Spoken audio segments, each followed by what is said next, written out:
Bonsoir, bienvenue à Café Noir, l'émission d'Avatar Édition qui porte pour vous un autre regard sur le monde. Ce soir, avec notre ami Pierre Le Vigan, journaliste et essayiste, auteur de 18 livres, nous avons intitulé notre tour de table Irlande, l'indépendance inachevée. So he said, the mountain glen, I'll seek at morning early, and join the brave united men. Alors pourquoi l'Irlande aujourd'hui? Parce que mars est un mois assez spécial pour l'Irlande.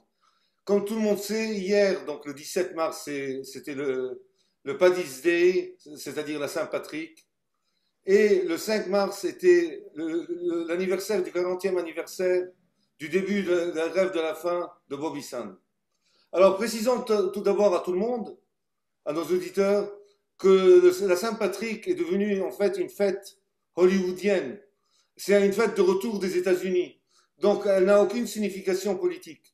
La véritable fête politique essentielle dans le calendrier irlandais, c'est bien entendu l'anniversaire du début de la grève de la faim de Bobby Sands et en fait, la Pâque, la fameuse Pâque, du soulèvement de 1916 quand les républicains ont fait leur soulèvement contre l'occupation anglaise. Il a duré 6 jours. Les Anglais n'ont pas eu un problème donc de bombarder une de leurs villes, parce que n'oublions pas qu'à l'époque, en 1916, Dublin était une ville anglaise, et ils ont bombardé massivement Dublin, et d'ailleurs le GPO, c'est-à-dire la poste, où les Irlandais républicains, dirigés par Padraig Pearse, de la Irish Brotherhood, de la confraternité irlandaise, avec d'autres groupuscules ou petits groupes, surtout de gauche, comme la Irish Citizen Army, et un groupe de femmes, de 200 femmes,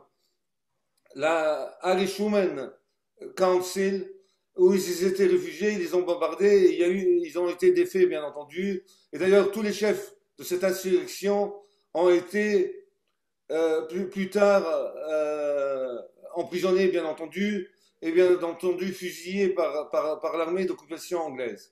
Mais cette date est historique parce que ce soulèvement, où il y a eu d'ailleurs des trahisons, a directement apporté à l'indépendance ou à l'accord entre l'Irlande et l'Angleterre, où l'Angleterre s'est retirée des 26 comtés qu'on appelle la République irlandaise du Sud, le Free State, et qui a porté à la guerre civile. Mais ça, je pense que c'est toi qui vas expliquer tout ça en détail à nos auditeurs, qui fait partie de l'histoire mythique de l'Irlande.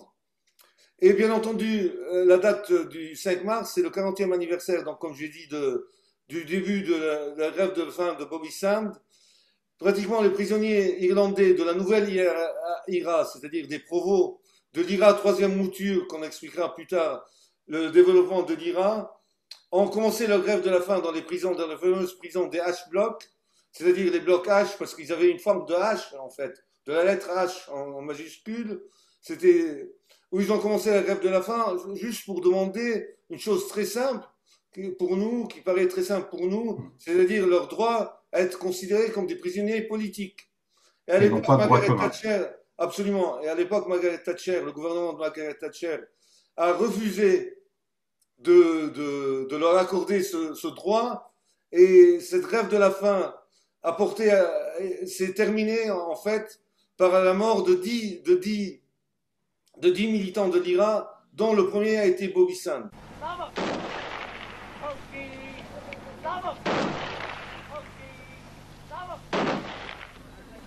West Belfast, May 1981.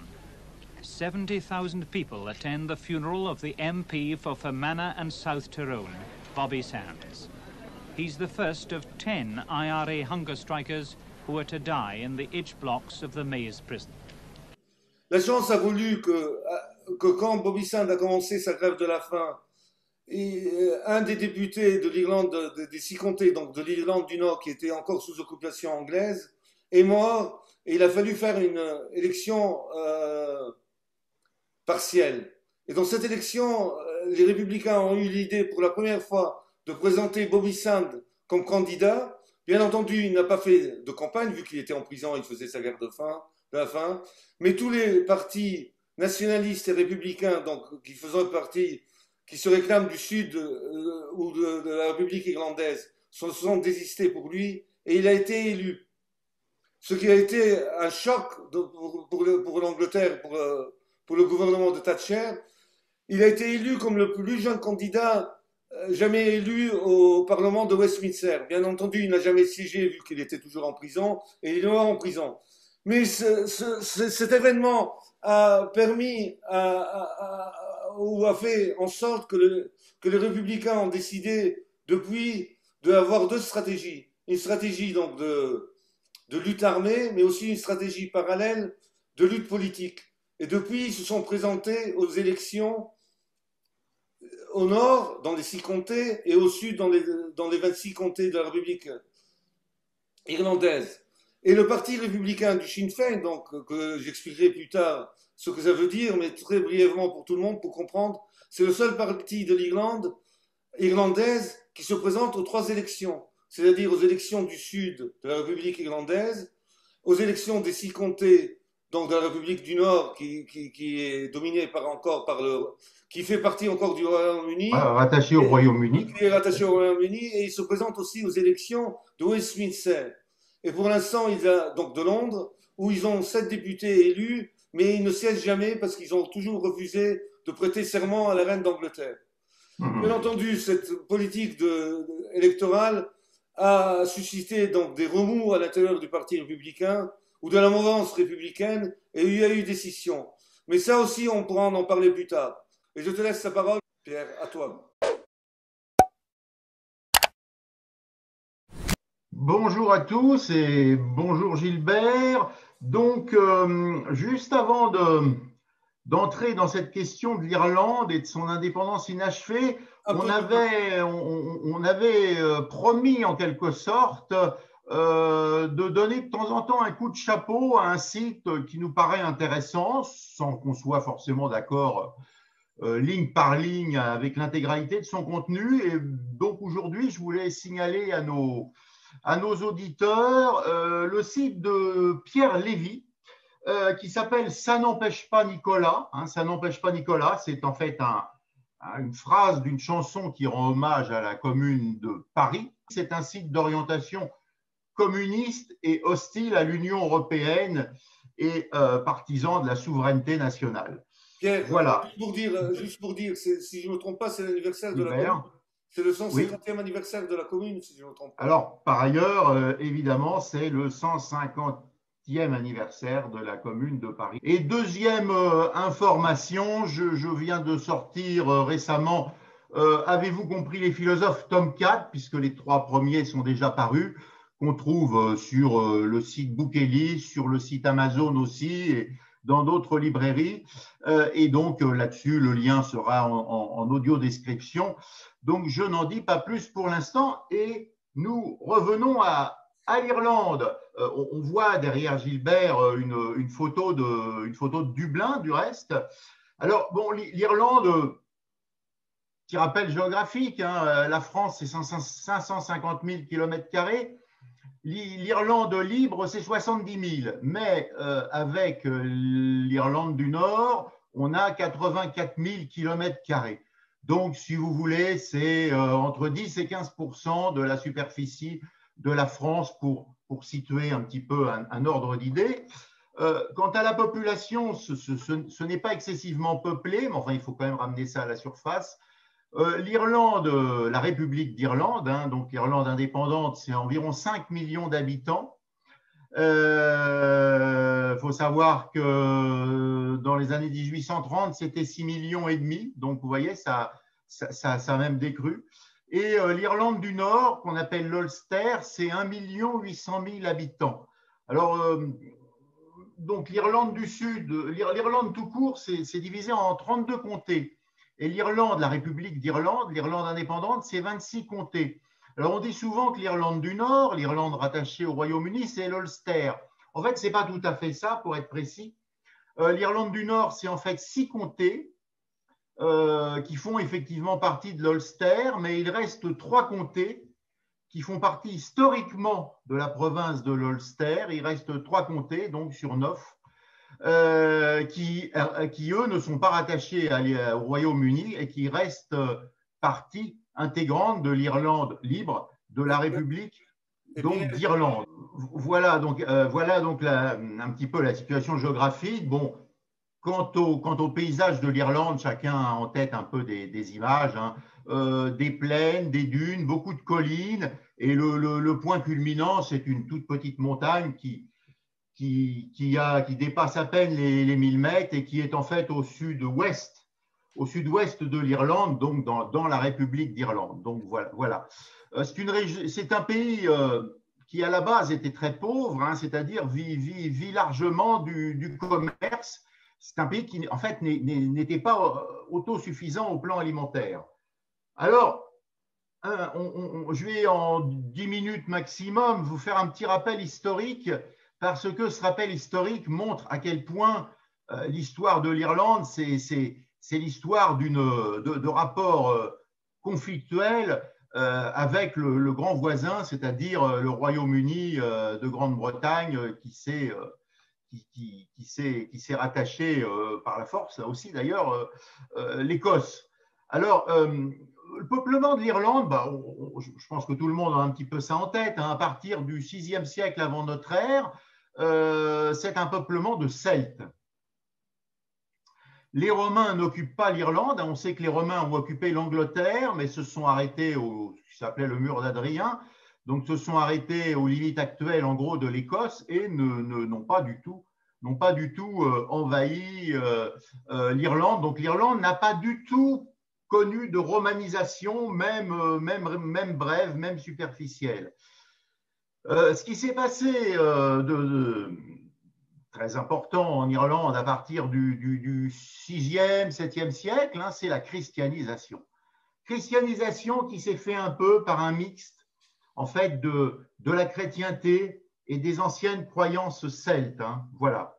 À partir de peu de temps après, hein, un siècle ou deux après cette christianisation du 7e siècle, qui est à peu près achevé au 7e siècle, à partir du 9e et pendant plus d'un siècle, hein, l'Irlande souffre, si je puis dire, de raids vikings, d'incursions guerrières et brutales, mais qui ne sont pas réellement une colonisation. Ce sont plutôt des raids un peu de piraterie, hein, et de pillage, mais ce n'est pas réellement une implantation sous forme, en quelque sorte, d'une colonisation.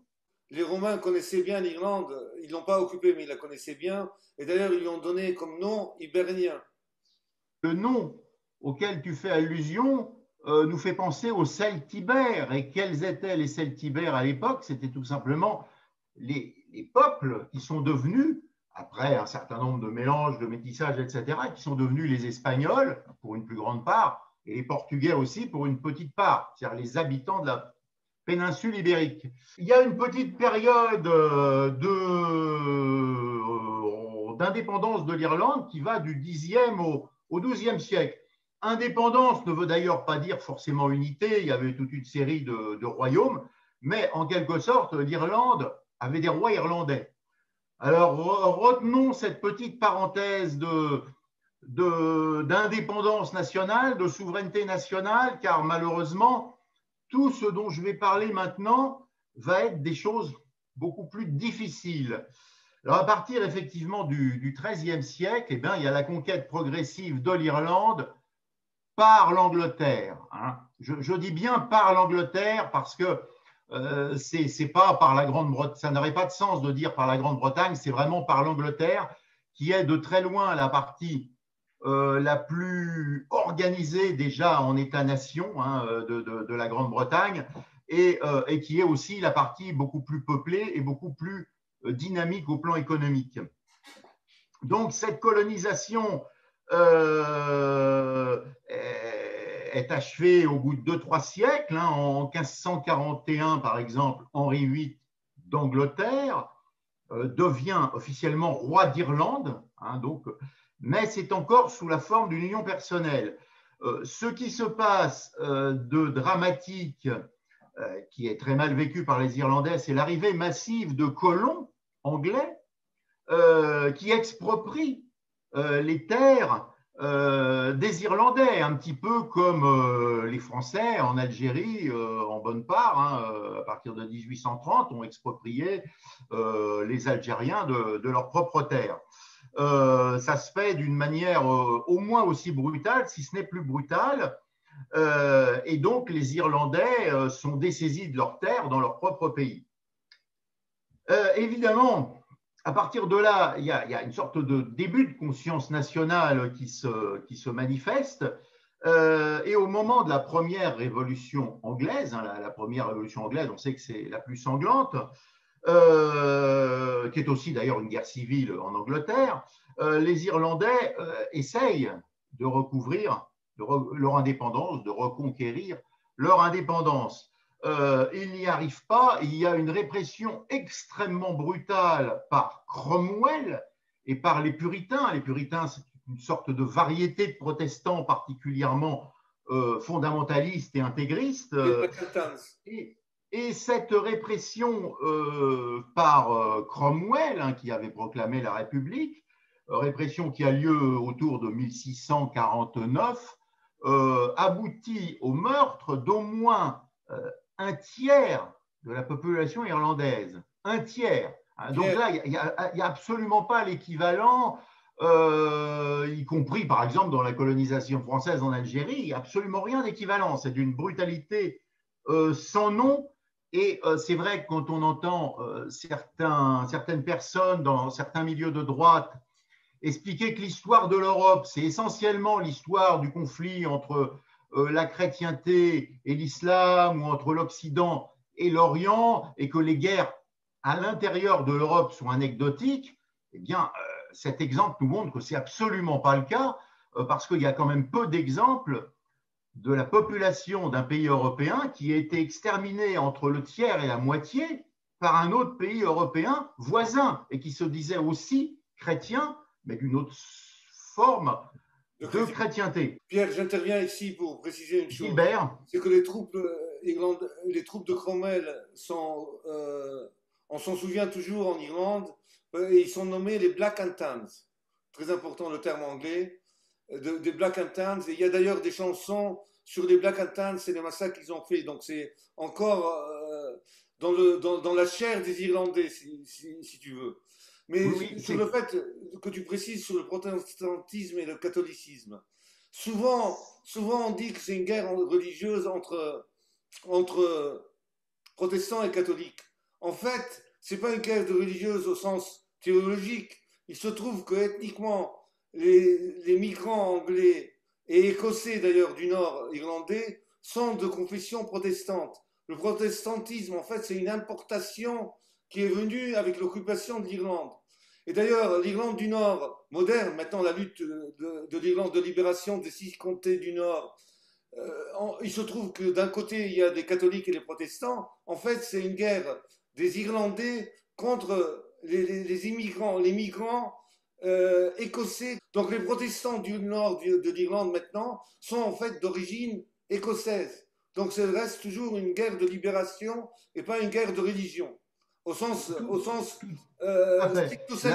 disons que la religion, c'est super. La religion n'est apparue un élément conflictuel que parce qu'il y avait d'un côté une colonisation et en face une guerre de libération, et qu'effectivement le peuple qui voulait se libérer était essentiellement catholique et les colons étaient de confession protestante. Voilà, mais s'il n'y avait pas eu tout d'abord une entreprise violente d'expropriation des terres et de colonisation, il n'y avait pas en soi de conflit par rapport à la religion. Il se trouve simplement que c'est vrai que même le petit colon protestant se sent solidaire bien souvent du grand propriétaire terrien protestant, parce qu'il sait que, compte tenu de la radicalité de la guerre de libération qu'ont mené en tout cas à une époque les Irlandais,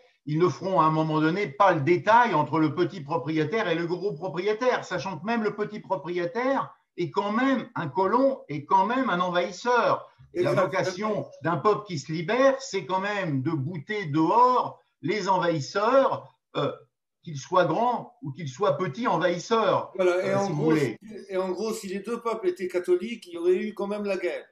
Parce que c'est Bah, pas à une partir guerre du de moment depuis où le... l'un aurait voulu prendre les terres de l'autre, il y aurait certainement eu quand même la guerre, Exact. effectivement. Enfin, Voilà. mais on ne va pas faire du chrony là-dessus. Voilà, allez, Alors, continue, continue. autre élément important, bah, on sait qu'il y a eu ensuite la restauration monarchique et ensuite ce que les Anglais appellent la seconde révolution anglaise, qu'ils appellent la glorieuse révolution. Et là, le roi Jacques II d'Angleterre était à la fois roi d'Angleterre et roi d'Irlande. Il a perdu sa couronne d'Angleterre, il a essayé de reprendre pied en Irlande et il a été battu à la bataille de la Boyne en 1690, ce qui fait que cette défaite de Jacques II, qui était, rappelons-le, un roi catholique, fait que, effectivement, à partir de là, une possible union qui aurait peut-être été pacifique entre l'Angleterre et l'Irlande, parce que le roi était catholique et peut-être les rapports auraient-ils évolué entre l'Irlande et l'Angleterre d'une façon moins conflictuelle, en arrêtant peut-être la colonisation. Mais là, pour le coup, il est battu et la colonisation reprend de plus belle parce que le roi Jacques II, qui finit sa vie en exil en France auprès de Louis XIV, qui était d'ailleurs de sa famille, eh bien, la nouvelle dynastie, ce sont les Orange-Nassau, eux-mêmes du côté protestant, assez proches des puritains, qui sont très anticatholiques et qui reprennent de plus belle le soutien à la colonisation qui est faite par des Anglais et, comme tu le dis aussi, à terme par des Écossais, mais qui sont quand même moins nombreux que les Anglais, et qui se réclament du protestantisme.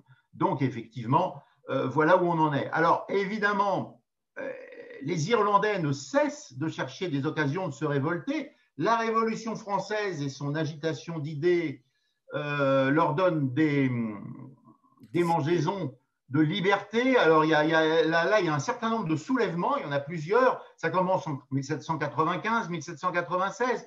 En 1798, ils sont aidés par un petit corps expéditionnaire français qui remonte en gros de Dublin jusqu'au nord de l'Irlande, mais qui est un corps débarqué par Lazare Hoche, puisque c'est Lazare Hoche qui conduit cette opération qui se veut une invasion et une libération de l'Irlande. Bonaparte, d'ailleurs, avait eu la proposition de conduire le corps expéditionnaire, mais il n'avait pas voulu saisir cette proposition. Mais le corps expéditionnaire français est faible et les insurgés irlandais, alliés à la petite troupe française, sont malheureusement, une fois de plus, malheureusement pour les Irlandais, battus en 1798. Ceci amène, une fois de plus, à une répression extrêmement violente vers 1799-1800, un peu avant la paix d'Amiens, paix qui ne dure qu'un an entre la France et l'Angleterre, répression extrêmement violente qui fait au moins encore 30 000 morts. C'est pour ça que maintenant, toujours dans les papes de l'ouest de l'Irlande, c'est-à-dire dans la côte ouest, Galway, Sligo, le Connemara, donc où on parle encore irlandais, dans les papes on trouve des tableaux à l'honneur de la France, des tableaux qui montrent l'armée d'expédition française et même des tableaux sur Bonaparte. Donc il y a encore ce romantisme de l'aide française que je pense que les Français eux-mêmes ne se souviennent pas, mais que les Irlandais ont toujours à cœur dans l'Irlande de l'Ouest. Voilà, dans l'Irlande de l'Ouest, celle qui fait face au grand large. Vers 1840, il se passe quelque chose de terrible qu'on trouve dans tous les manuels d'histoire. C'est la grande famine qui est quelque chose de terrifiant. La population irlandaise, les Irlandais faisaient beaucoup d'enfants, qui étaient montés à 6,5 millions d'habitants, généralement très pauvres, là est frappée par la famine à un degré tel qu'elle descend à 5 millions. À la famine s'ajoute une émigration vers les États-Unis d'Amérique, parce que les gens ne réussissent plus à manger sur les terres misérables d'Irlande, donc c'est quelque chose d'absolument dramatique. Donc, forte immigration vers les États-Unis. Et l'une des raisons de cette grande famine, il faut bien voir que c'est parce que la Grande-Bretagne capte en quelque sorte toutes les richesses alimentaires produites par les Irlandais à son profit. parce que la Grande-Bretagne s'industrialise, la paysannerie britannique et écossaise voit son nombre diminuer, et comme il faut quand même bien nourrir les ouvriers, eh ben, on prend toutes les productions agricoles, céréalières de l'Irlande, sachant, je fais un tout petit retour en arrière, qu'en 1800, il y a eu un acte d'union intégrale, c'est-à-dire d'assimilation intégrale de l'Irlande au Royaume-Uni, hein, c'est-à-dire la suppression vraiment de toute autonomie, aussi partielle fût-elle. Donc cette famine est absolument terrible. C'est une famine en bonne part politique, hein, c'est une politique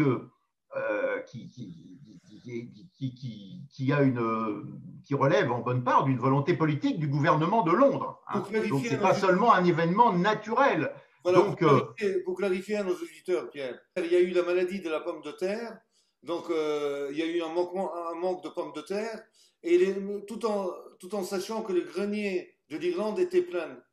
Mais ces greniers, la production alimentaire de l'époque, ou agricole de l'époque, a été refusée au peuple irlandais et a été exportée vers l'Angleterre et l'Écosse.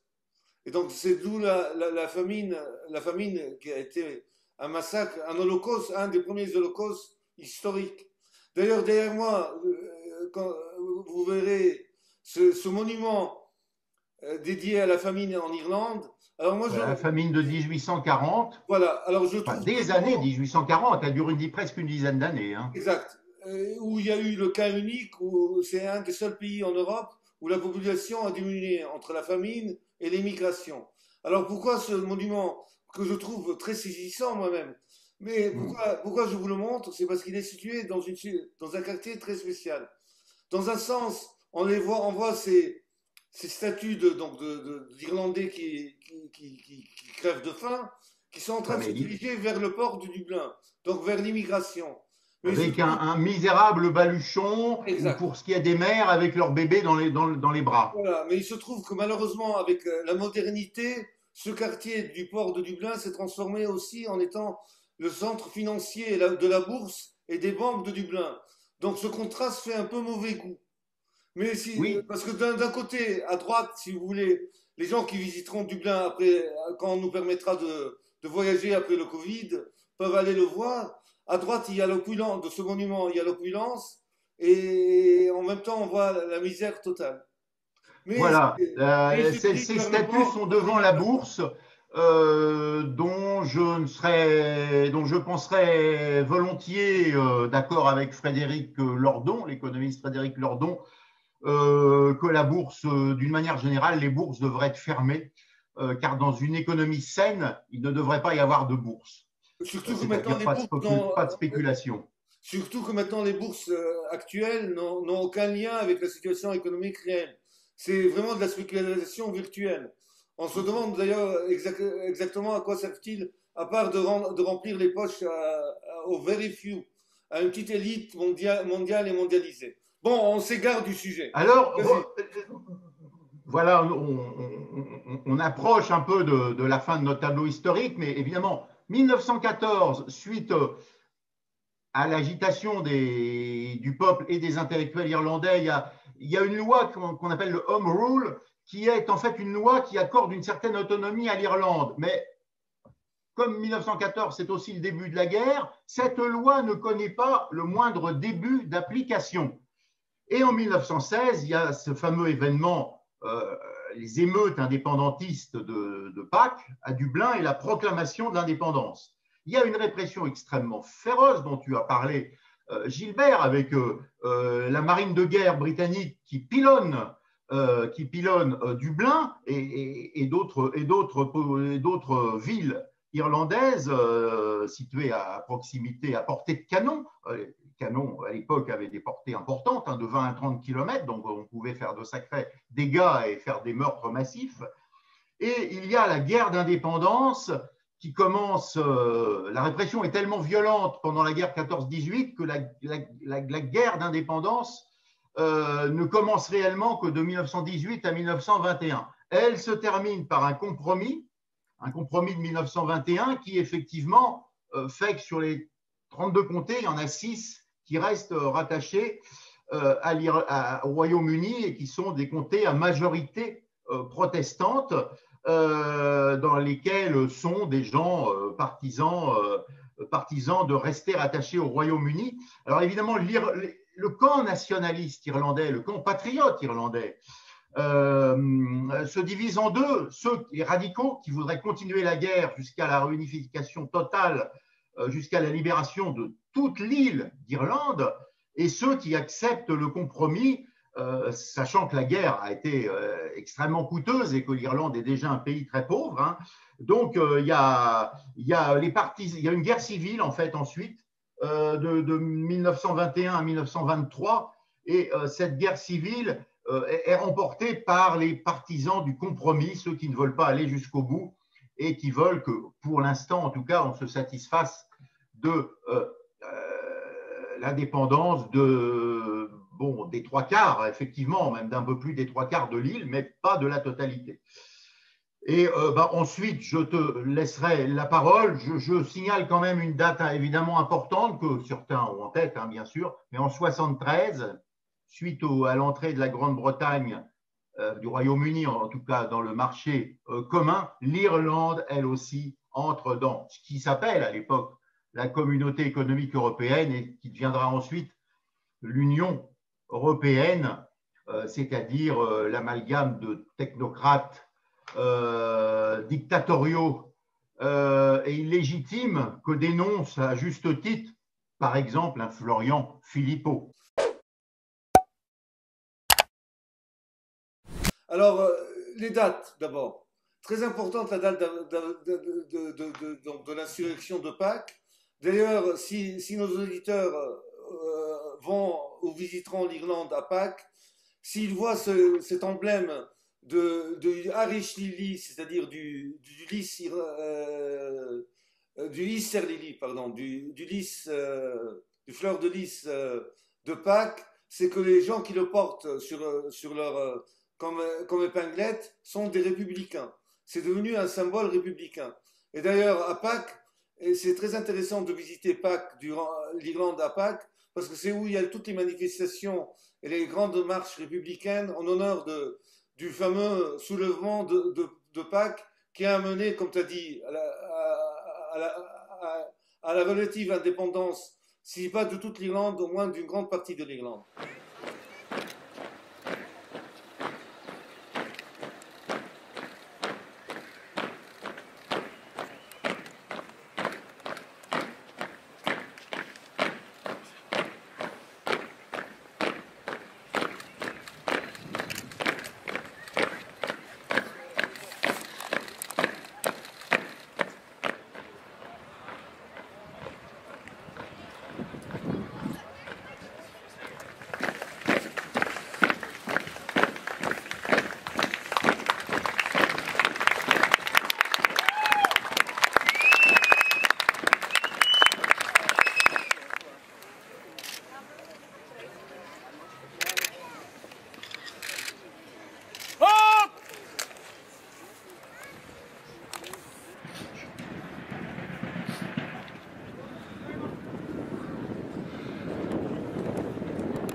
Le casus belli entre Irlandais est bien cela. C'est que les partis en présence étaient tous donc tous les partis politiques de l'époque étaient favorables à une indépendance irlandaise. Le tout c'était de savoir s'il fallait continuer la lutte armée ou pas. Et c'est là où les Irlandais se sont fractionnés en plusieurs partis, en plusieurs camps. En gros, les gens qui ont accepté les accords avec l'Angleterre de ce qu'on appelle le Free State, d'ailleurs l'État libre. D'ailleurs, pour les républicains, même maintenant, la République irlandaise, c'est un terme de soumission à l'Angleterre. En fait, eux, ils considèrent toujours la République du Sud ou la République irlandaise comme l'État libre. D'ailleurs, les républicains hors Sinn Féin, qui sont contre de se présenter aux élections, parce que ça veut dire être compromis avec l'occupation anglaise, parlent toujours de Free State. Et d'ailleurs, les Irlandais républicains ne nomment jamais le Nord comme l'Irlande du Nord ou l'Ulster, qui pour eux sont des terminologies anglo-saxonnes, mais ils appellent le Nord les 6 comtés. Donc un républicain, si vous parlez à un Irlandais et qu'il vous parle des 26 comtés ou des 6 comtés, vous pouvez être sûr que c'est un républicain et c'est pas un Irlandais pro-anglais. Voilà. En gros, ça c'est une petite anecdote. Une autre chose qui est très spéciale de l'Irlande, c'est que l'IRA, nous quand on parle de l'IRA, on a l'impression que c'est un continuum. En fait, il y a eu trois IRA. Trois IRA qui sont la Old IRA, donc l'IRA ancienne, d'avant la Deuxième Guerre mondiale. Il y a eu l'IRA officielle d'après la Deuxième Guerre mondiale jusqu'aux années 70. Et puis il y a eu la Provisional IRA. Donc ces trois IRA différentes qui ont toujours eu les mêmes objectifs, mais qui ont été historiquement et politiquement différentes l'une de l'autre. D'ailleurs, ce qui est intéressant, c'est que dans les partis actuels, les partis politiques actuels de l'Irlande, les trois grands partis politiques irlandais, et ça c'est une particularité de l'Irlande, parce que je pense que dans aucun autre pays en Europe, ce cas existe. Les trois grands partis historiques de l'Irlande qui ont lutté pour l'indépendance dans un moment ou un autre, de l'indépendance de l'Irlande, sont toujours en existence et sont toujours au gouvernement. Il y a une continuité très grande. L'alternance, en gros, se fait entre ces trois grands partis. Il y a même eu un parti communiste en Irlande, mais assez faible. Alors, dans les années 30, c'est intéressant de voir que le parti communiste de l'Irlande demandait à la fois la libération de toute l'Irlande et la réunification sous forme d'indépendance de toute l'Irlande. En même temps, il demandait l'indépendance de l'Écosse et aussi l'indépendance de l'Inde. Oui, en plus, je signale que c'était une position tout à fait positive, hein, du reste. Ce même parti communiste est un des derniers partis communistes staliniens d'Europe de l'Ouest. D'ailleurs, une particularité typique de l'Irlande, le premier soviet a été fondé pas en Union soviétique, ce qui est devenu l'Union soviétique, mais à Limerick. Historiquement, le premier soviet qui a vu le jour au monde, c'est le soviet de Limerick, qui est une des grandes villes d'Irlande. Un soviet au sens étymologique, soviet, ça veut dire conseil. Donc le mouvement soviétique, si on le prend à la lettre, c'est le communisme des conseils, le communisme conseilliste à la Pannekoek, hein, à la Pannekoek pour situer un théoricien conseilliste continental. D'ailleurs, il y a un livre il y a un livre écrit par un ami que je connais très bien, un ami irlandais sur ce sujet. Malheureusement, c'est en anglais. Je mettrai le lien. On mettra le lien dans le champ des commentaires. Ce soviet de Limerick. Donc les gens qui parlent, très intéressant, anglais peuvent le commander et aller en détail. Bien sûr, le soviet qui a été. Oui, du moment que c'est pas en vieux gaélique, auquel cas ça limite franchement le nombre de lecteurs possible, ça va. Non, c'est malheureusement en anglais vu que le gaélique, la langue irlandaise, comme les Irlandais appellent le gaélique, l'irlandais tout simple, qui est obligatoire à l'école, malheureusement on n'est presque plus parlé en Irlande du Sud. Mais on viendra à ça. Donc les trois grands partis politiques qui ont toujours existé, donc qui ont formé l'Irlande et qui ont combattu l'occupant anglais et qui ont toujours fait partie du gouvernement, les trois grands sont les suivants. Le Fianna Gael, qui veut dire la tribu de l'Irlande, traduit littéralement, est un parti qui à l'origine était de droite, ou même d'extrême droite, vu qu'un des fondateurs de ce parti, Eoin O'Duffy, faisait non seulement partie du conseil militaire de la Old IRA, donc de la vieille IRA, mais il était aussi le chef des chemises bleues irlandaises, qui était un courant fasciste ou parafasciste. Fascisant, oui, incontestablement. Mais au sens, disons, au sens du début des années 30, quand Mussolini essayait plus ou moins de créer une internationale fasciste, un petit peu à la Dorgère, pas vraiment fasciste au sens pas pro-nazi en tout cas. Oui, exactement, mais pour dire comment l'évolution de la politique irlandaise, ce parti s'est tellement recentré. D'ailleurs, maintenant, il fait partie en Europe du groupe de la démocratie chrétienne. Il nous a donné maintenant comme son chef actuel, Varadkar, Léo Varadkar, et quand même son père est un immigré, bon, un immigré de classe, d'élite, vu que c'est un docteur, le père, indien, dont la mère est irlandaise. Donc ce parti s'est totalement recentré. Comme on a vu, des chemises bleues, 70 ans après, c'est quand même le premier parti d'Irlande qui a comme chef, comme leader, un fils d'immigré, si tu veux. Si on veut, qui est d'ailleurs été Premier ministre et qui va être... Quand l'assimilation marche, c'est tout à fait compréhensible et Absolument, logique. absolument. Et même c'est un mouvement qui va dans le bon sens. Et absolument. Et d'ailleurs, qui est maintenant dans le gouvernement de coalition entre le Fianna Fáil et le Fine Gael. C'est le vice-premier ministre qui va devenir très prochainement Premier ministre. Parce qu'ils se sont divisés la législation, quoi, le ministère. Donc, justement, le deuxième parti, le Fianna Fáil, qui est le plus grand parti qui a dominé la politique de l'Irlande d'après l'occupation anglaise. Le Fianna Fáil, qui est traduit qui veut dire les soldats du destin, les soldats du destin. Donc, c'est le parti qui a voulu, qui a accepté les accords de paix avec l'Angleterre et qui est sorti vainqueur de la guerre civile avec le Sinn Féin, qui est le parti républicain historique. Alors, le Sinn Féin veut dire nous autres ou nous autres tout seuls. Le Sinn Féin, c'est officiellement l'aile politique de l'IRA, en fait, de l'IRA des provos, c'est-à-dire de l'IRA moderne. Donc, il a deux branches. Quand tu dis de l'IRA des provos, des provos, c'est-à-dire des provisional en anglais, donc je suppose qu'on le traduirait par provisoire, en fait, en français. D'accord, organisation provisoire de l'IRA, d'accord, oui, ok. L'IRA qui a dominé, c'est une scission. Parce que qu'est-ce qui s'est passé? Quand j'ai introduit cette émission, j'ai parlé de Bobby Sands, de la grève de la faim et de la présentation aux élections d'Irlande du Nord, d'Irlande du Sud et de la Grande-Bretagne. En fait, le mouvement républicain s'est coupé en deux. La majorité qui était contre la présentation des élections la partie qui était en faveur des élections a fait scission.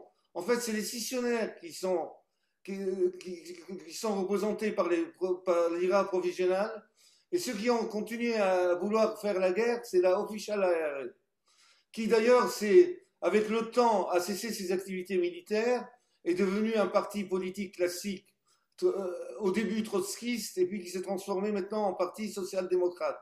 Un très petit parti qui fait partie des coalitions de gouvernement, parce que le système électoral irlandais est tellement particulier qu'un parti on a toujours besoin d'une coalition pour pouvoir gouverner.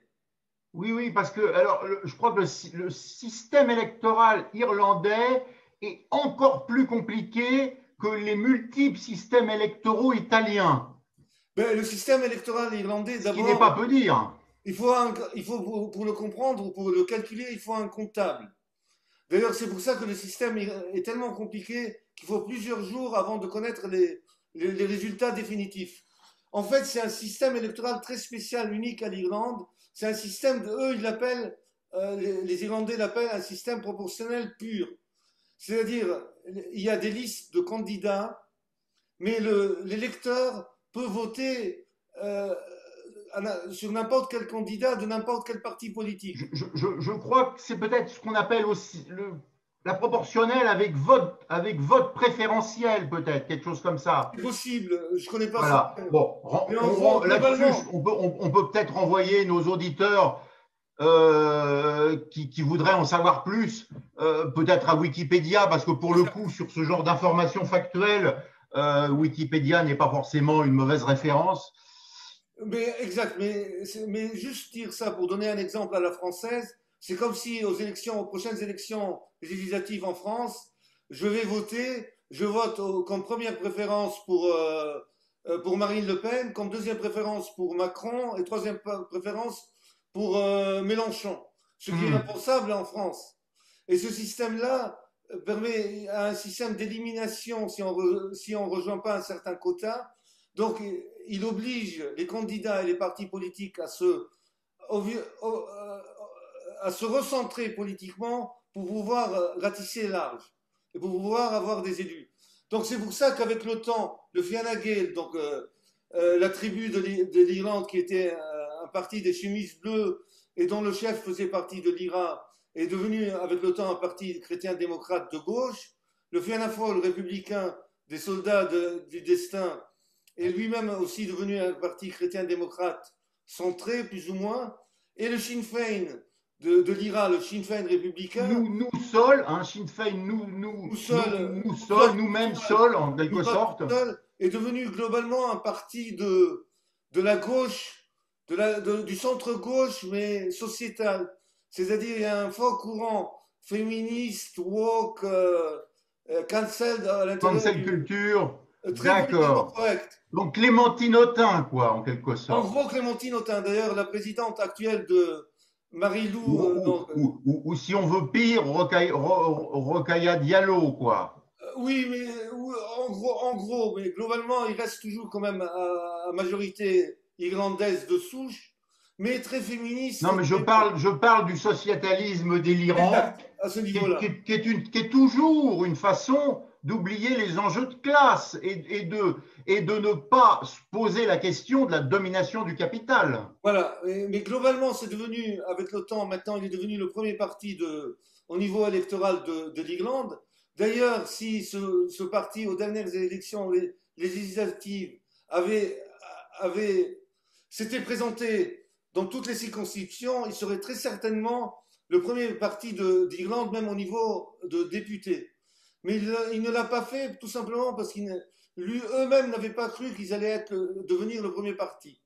Donc il est très probable, il est fort probable qu'aux prochaines élections législatives, le Sinn Féin devienne le premier parti d'Irlande, même au niveau de représentation de députés, de parlementaires, et il fasse une coalition gouvernementale avec le Fianna Fáil, ce qui semble logique, vu que c'est les deux grands partis républicains d'Irlande. Et ce qui porterait fin à la politique, à la division historique qui est due à la guerre civile. C'est-à-dire les deux branches du républicanisme, celle qui voulait la paix avec l'Irlande et qui a accepté le Free State, et celle qui voulait continuer la guerre contre l'Angleterre, se réunissent dans une nouvelle coalition et gouvernent l'Irlande. Mais il n'y a pas de grande différence entre le Sinn Féin finalement et le Fianna Fáil. Globalement, ils ont la même politique, même au niveau du Covid. Le Sinn Féin ne fait pas opposition, comme par exemple Florian Philippot, au port du masque ou à la politique de confinement. Il y a un aplatissement total de la politique irlandaise.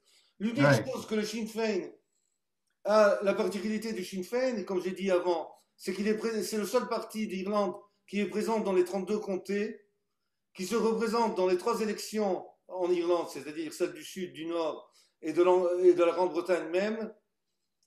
Et la grande question est de savoir, et c'est le parti qui est en train de recruter le plus de jeunes. C'est le parti le plus jeune d'Irlande. La grande question est de savoir, cette jeunesse qui maintenant commence ou fait de la politique à l'intérieur du Sinn Féin, qui n'a ni connu l'IRA ni la campagne militaire de l'IRA, quelle sera sa position quand ce parti prendra le gouvernement. En gros, pour donner une idée, en parlant, si tu veux, sur des termes politiques français, ce qu'on ne sait pas, si cette jeunesse, c'est finalement une jeunesse radicale ou prochainement radicale, ou si c'est une jeunesse bobo. Et c'est la grande question de la politique en Irlande en ce moment. Est-ce que la grande et belle et nécessaire idée de la réunification de l'Irlande sera quelque chose qui sera pris au sérieux par la jeunesse actuelle, ou est-ce que la boboisation et la pente vers la dégénérescence en quelque sorte sera dominante, et est-ce que finalement cette jeunesse se contentera de regarder des séries sur Netflix plutôt que de s'intéresser à l'avenir du peuple et à l'identité du peuple? Et surtout, il ne faut pas oublier, c'est très important parce que c'est un cas aussi unique en Europe, avec l'Union européenne et le fait d'avoir une taxe pour les multinationales qui est très, très basse, c'est-à-dire autour de 10%, l'Irlande a quand même eu à la fin de du siècle dernier, c'est-à-dire du XXe siècle, un boom économique sans précédent. C'est en gros ce qui a permis, ce qui a obligé l'IRA à cesser ses activités militaires, parce qu'avec la chute du mur du Berlin et donc de la possibilité parce que pour faire une guerre, il faut avoir des armes, donc de la possibilité d'avoir des armes de l'ex-Union soviétique, des pays de l'Europe de l'Est ou de la Libye qui a été détruite par la guerre franco-anglaise contre la Libye, mais aussi le boom économique a fait perdre quand même aux républicains une grande partie de leur recrutement. Parce que c'était un boom économique sans précédent qui a propulsé l'Irlande d'un pays pauvre et d'émigration à être un pays riche, très riche, qui a automatiquement fait fonctionner une immigration. Donc l'Irlande est un pays en croissance démographique en ce moment pour des questions que les Irlandais font toujours plus d'enfants que le reste de l'Europe. Ils ne sont pas en moyenne de l'italienne ou de l'allemande qui est d'un et demi, ils sont toujours à 3, même si ce n'est pas comme avant, parce que les Irlandais avaient des grandes familles de 11 et de 12 enfants. Et il y avait de la mortalité infantile jusqu'en 1880, exact, assez élevée. Mais par rapport à la moyenne... en 1900, je crois que les Irlandais n'étaient même pas 3 millions. Bon, maintenant, ils sont 5. C'est une croissance pas négligeable, mais pas extraordinaire, hein, du même ordre que la France, finalement. C'est une population qui est en train de croître quand même, parce que les Irlandaises ont encore un pourcentage d'enfants un peu plus grand de la moyenne européenne, mais aussi grâce à l'immigration, surtout de l'Europe de l'Est. De Baltes notamment, de Polonais peut-être aussi. Les Polonais, les Lituaniens, les Roumains. Et c'est une population immigrée qui est en train de s'assimiler très rapidement. Et c'est d'ailleurs la grande question, parce qu'ils sont en train de prendre la citoyenneté tout en étant européens, faisant partie de l'Europe, de l'Union européenne. C'est une population qui est en train d'acheter donc leur maison ou leur domicile en Irlande et qui sont en train de prendre la citoyenneté irlandaise et qui commencent d'ailleurs à se présenter aux élections.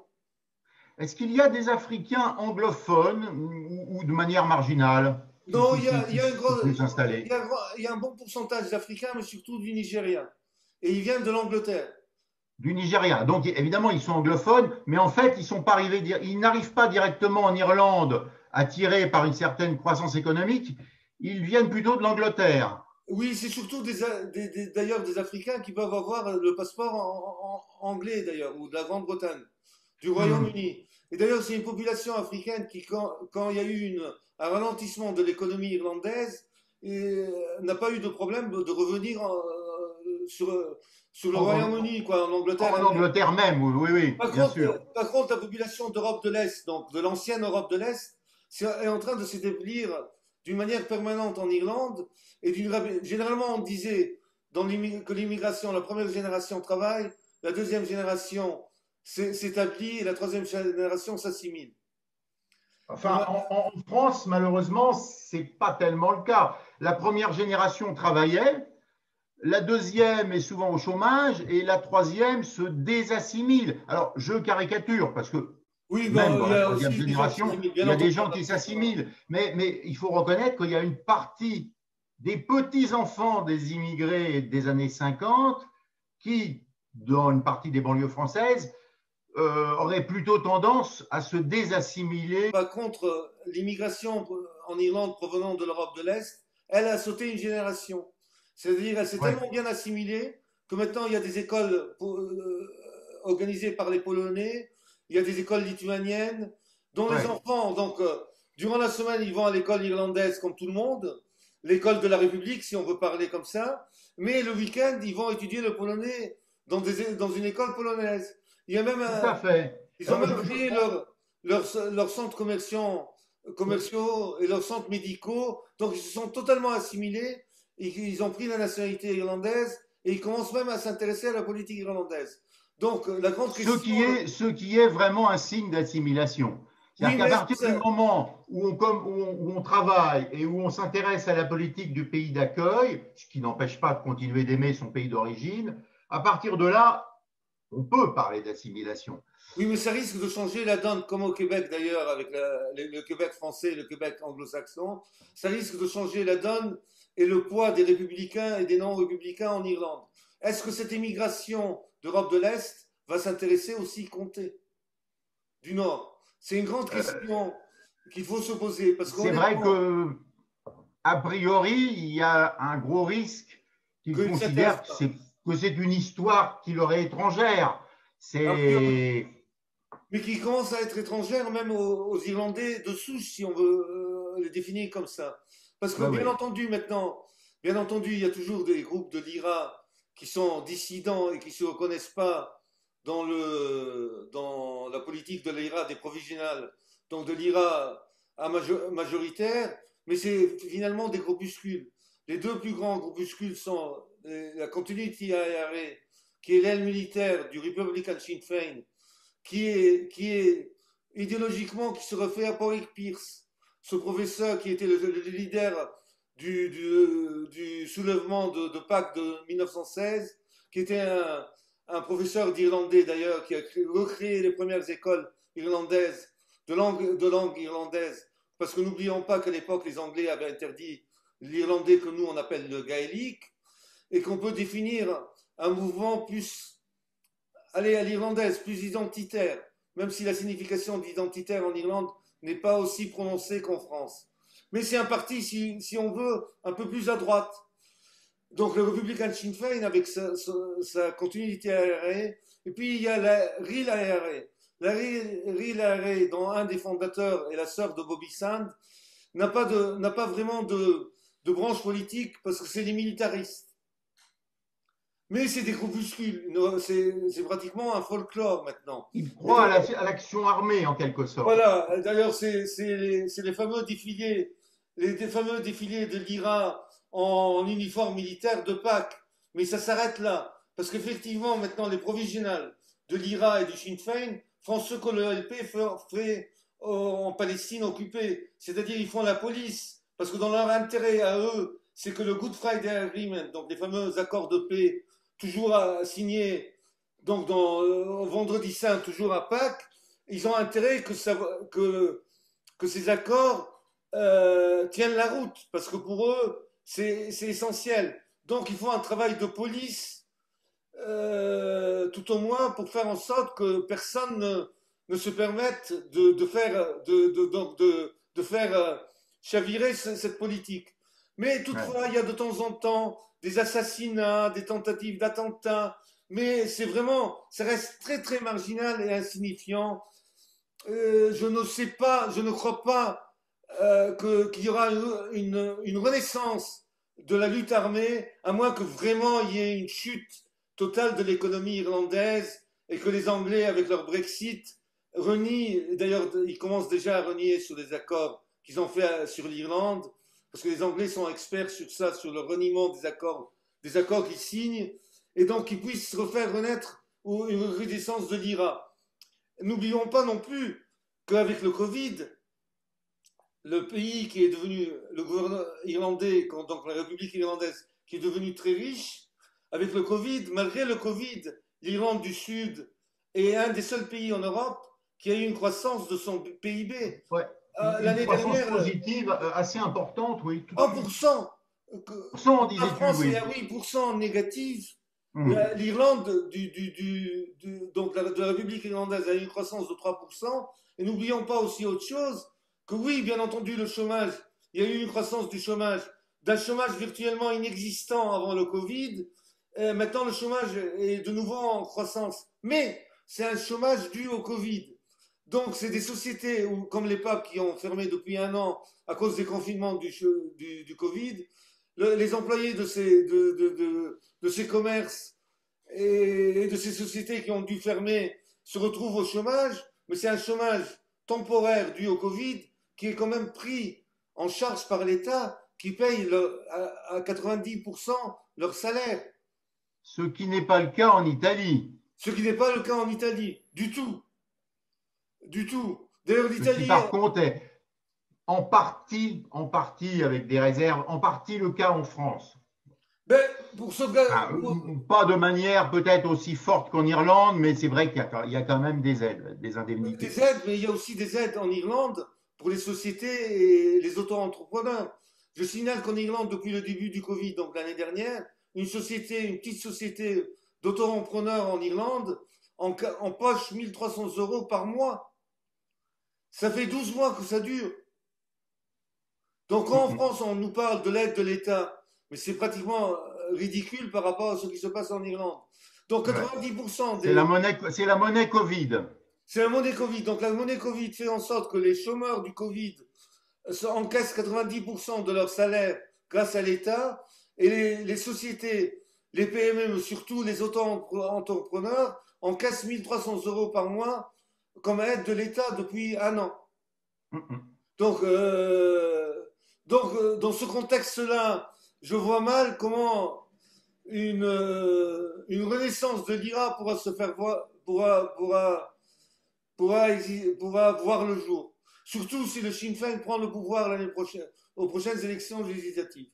C'est la grande question. Que va faire le Sinn Féin quand il va être au pouvoir? Est-ce qu'il va pousser l'agenda de l'indépendance, ou plutôt de l'unité de l'Irlande, de l'île de l'Irlande? De la réunification. De la réunification. C'est la grande question.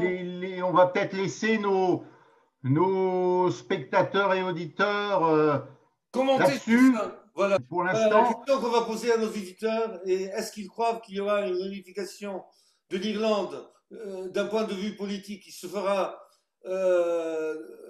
politiquement ou militairement? C'est la grande question qu'on va leur poser, et ils peuvent commenter et dire ce qu'ils pensent. Au revoir à tous. Au revoir Merci à tous. Gilbert.